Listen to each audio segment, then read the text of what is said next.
Hi, everyone. Welcome to Chapter 3, the perception process. And yes, there is a method to the madness. We are coming back to Chapter 2.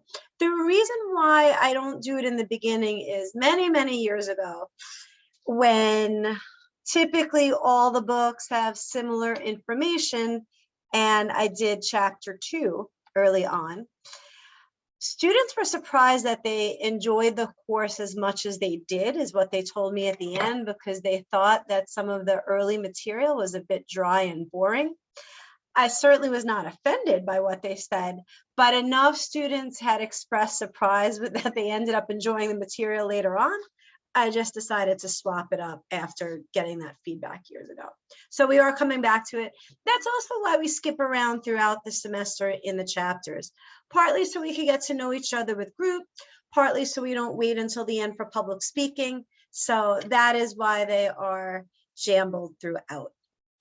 All right, so what I'm going to do again is open the screen share so you can see all the great clip art throughout.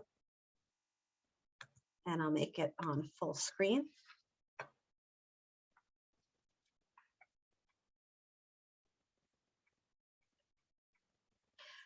Chapter 3 is pretty interesting. What it begins with are the basics of the perception process, and then it breaks down each part. So we're going to cover selection, organization, and interpretation. One of my goals is always to help students with study skills. So if you look down at the S, the O, and the I, this is an acronym. And if you want to guess the clip art along with what I'm doing here, for soy, it's one of the mnemonic devices you can use when you're studying for a test. That for the soy, that's what makes up the soy. Just a play on the spelling with it.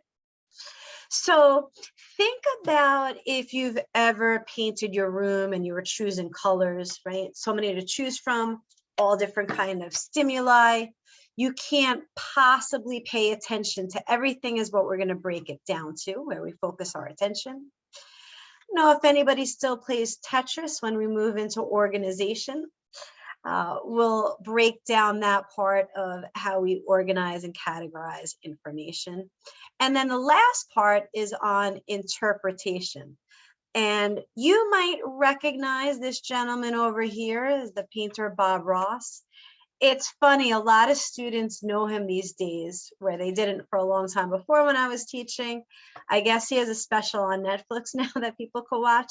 So I'm not going to click on links that I have in these mini lectures, but by all means, please do so throughout. This takes you to a very short video that you might enjoy of Bob Ross. So again, chapter goes in order of all the different things that we'll talk about. So the reason that our brain selects certain information to pay attention to is because of what we call salience. So salience means the most important. So hopefully take notes all throughout this. Obviously, the part that I have up on the PowerPoint, we might call some of those the salience part, right? If I'm taking the most important parts out of the chapter. When we talked about visually stimulating, think about the things that get your attention when you are in a store, if you're pulled in by mannequins in the window, or you see a really neat display that you like. We talked about the way that we might choose paint colors, but where we focus our attention, why it attracts it. In terms of the orally stimulating, that means by the things that we hear. So I don't know if anybody's like me and you found that you liked country music when Nash FM started and it came to a New York station. I know now it's gone away with it from 94.7. I do like the hip hop that's on there. But in terms of orally stimulating, that's what we mean. What gets our attention? When we move into the second part of needs and interests, think about the different classes that you've been interested in over the years. For some people, it might be that you took a course because you needed to graduate, whether it was high school or in college, but you found that you really liked the information throughout. So that's something that we're talking about in terms of needs. In terms of interests, maybe you find that you take an elective because it looks really interesting and you never thought of doing it before, or you tried a different gym class that you never went to just because, I don't know, you saw an ad for it and it looked really interesting. In the textbook, it also goes into other parts about where things could be detrimental. So it might be in terms of an interest and you didn't realize just how far down the rabbit hole you went watching YouTube videos, or just how many episodes you watched when you were binge watching the last Netflix or Hulu episodes. And then the final part of selection is in terms of expectations, and you could think about it in terms of this course already. Now that you're seeing another chapter, maybe you've taken other online classes and this lines up quite similarly, or maybe it's pretty different, or maybe it's your first online class and you didn't really know what to expect other than a lot of it is sitting down and being disciplined to meet different deadlines. So a lot of times when things meet our expectations, or sometimes it might exceed it, or we're still figuring things out. So for instance, I know that a couple years ago, when it was an 8-week summer session, the expectations are very different than when it's 6 weeks, or what I put in the syllabus of how it's 5.5 if it's a summer session. So think about, in terms of your life, the things that get your attention, whether it's a class, whether it's a party you go to, what you're expecting at the beach, all kinds of fun things.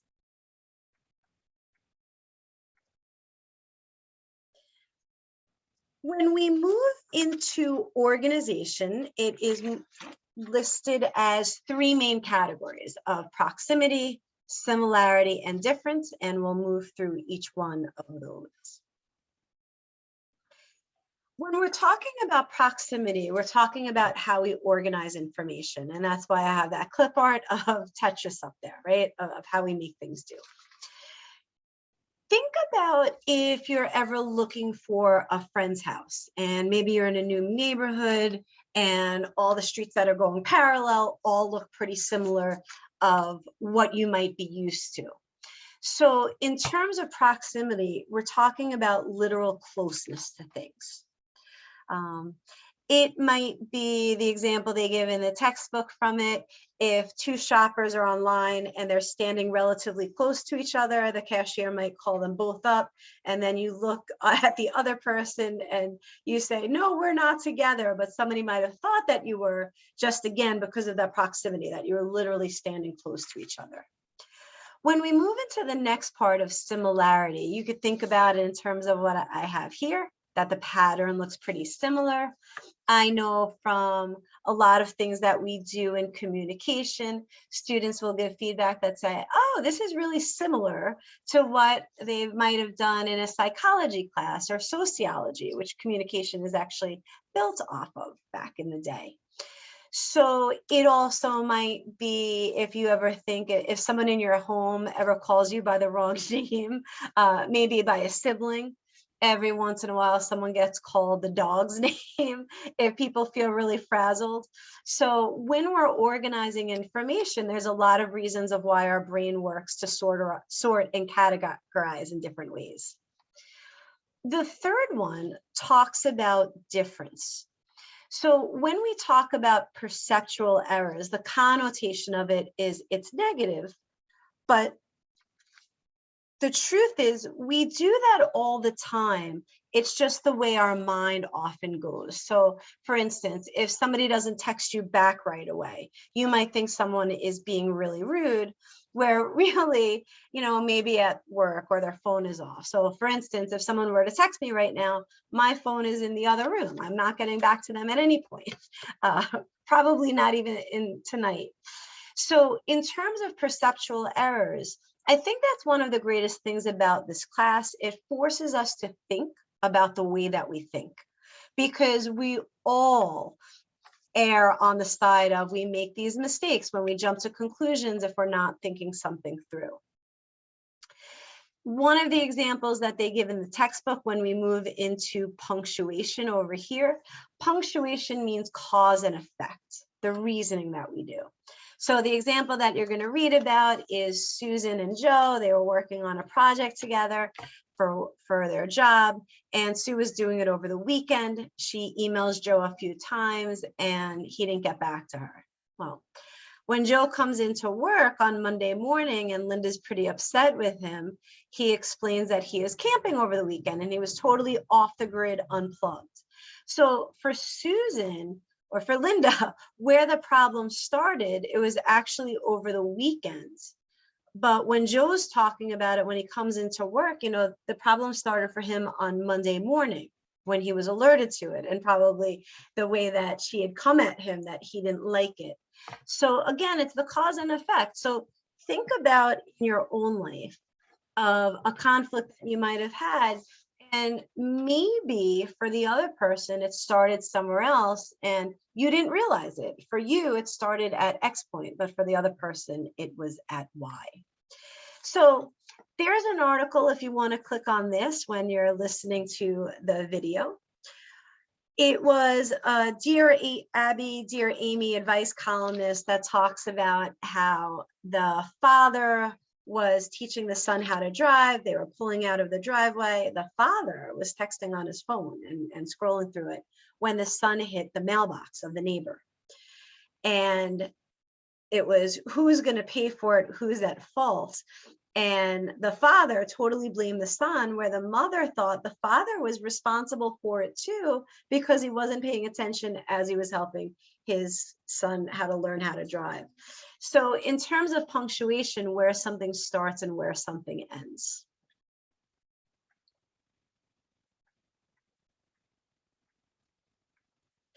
This one on interpreting information, that's the final stage of the perception process.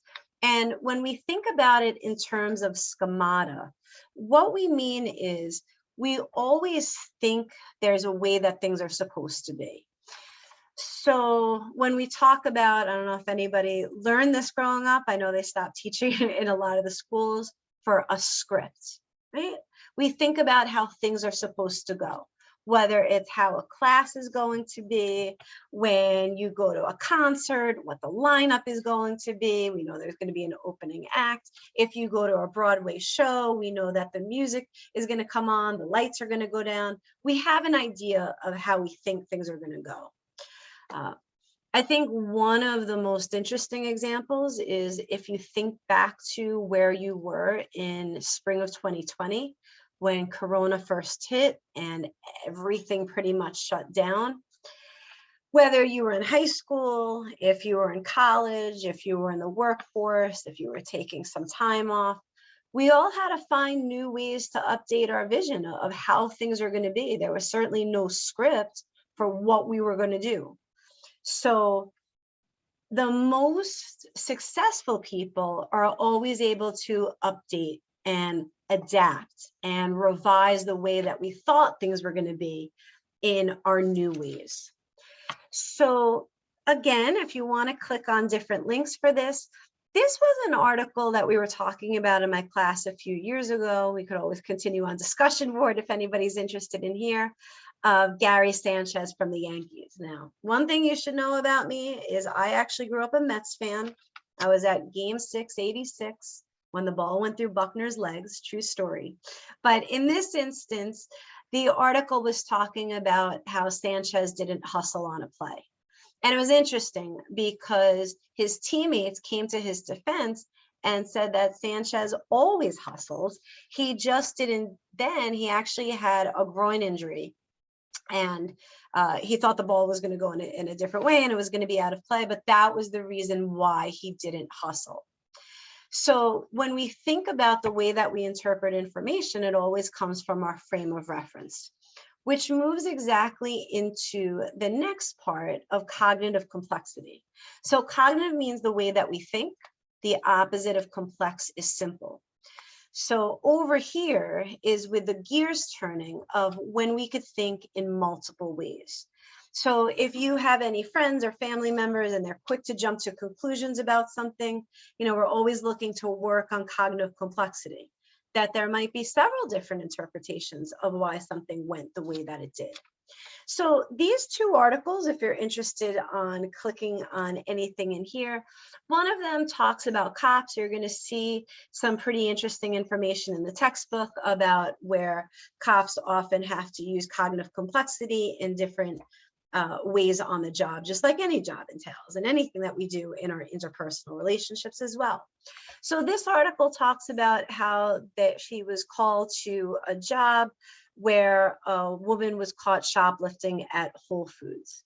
And when he really thought it through, he realized that she must be hungry. So rather than just giving her a ticket or arresting her, he actually bought her food. I mean, what a cognitively complex way to think. A couple of years later, there's another article in our hometown paper of Newsday that a cop pulled over someone, I believe their taillight was out. And when he looked in the car, he saw that the child was not in a car seat. And when the guy in the car explained why, and that he couldn't, afford it, he realized, this officer, that he could actually make a difference. And the guy still got a ticket, but he bought him a car seat. And I just thought, what a cognitively complex way to think of why someone might be doing something that's different than what the law is, or different than what we might do, or where we prioritize our money, especially in recent years with things. So that covers all from this slide. As we move into the last one, we are going to have a group activity like we've talked about from the last chapter. That's going to come up in module 2 on small group, and it gives you something to look forward to. So I'm going to sign off for now, and I'll see you for the following chapter. As always, any questions that you might have, there's a spot in Blackboard that you can put it up. You could shoot me an email, you could come to Zoom office hours, or we could set up a different Zoom. Have a great day.